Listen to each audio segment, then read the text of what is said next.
jour. Écoutez, je suis ravi d'être venu aujourd'hui au centre Thucydide de l'Université de Paris et rencontrer des professeurs et surtout des étudiants. Ce soir, il y avait beaucoup d'étudiants qui m'ont posé beaucoup de questions et c'est toujours très intéressant d'échanger avec les étudiants. Alors le thème, c'était la politique étrangère de la Russie de Vladimir Poutine, c'est-à-dire de la Russie entre 2000 et 2019, avec le grand tournant des années 2007-2008. Une première partie où cette politique était une politique de coopération avec les pays occidentaux, notamment avec l'Union européenne, puisqu'à l'époque, on avait engagé des négociations pour créer un espace économique commun entre la Russie et l'Union européenne.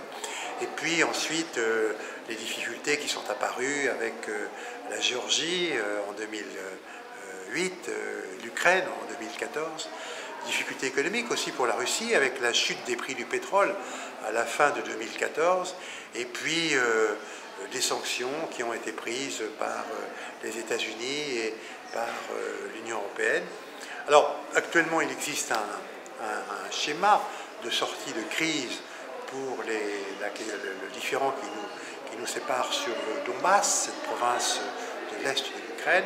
Et ce schéma de sortie de crise, c'est un accord qui prévoit un cessez-le-feu total, qui prévoit le rétablissement d'une frontière entre le Donbass et la Russie, mais qui évidemment a beaucoup de mal à se mettre en place.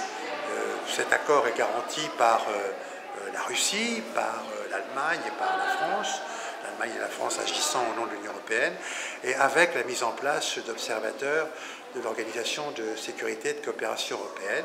Et j'espère que dans les prochaines semaines, dans les prochains mois, on pourra augmenter le nombre d'observateurs de l'Organisation de sécurité et de coopération européenne, peut-être d'ailleurs leur adjoindre des éléments de l'ONU pour faire respecter complètement ce cessez-le-feu et pour également rétablir la frontière entre le Donbass et la Russie. Et ceci permettrait de lever l'essentiel des sanctions économiques que l'Union européenne a prises à l'époque, en 2014, vis-à-vis de la Russie, puisqu'il faut certainement lever ces sanctions. C'est ce que demandent nos entreprises. La Russie est notre voisine en Europe, et je crois qu'à l'avenir, il faut réfléchir à l'établissement d'accords de coopération entre l'Union européenne et la Russie. Merci beaucoup.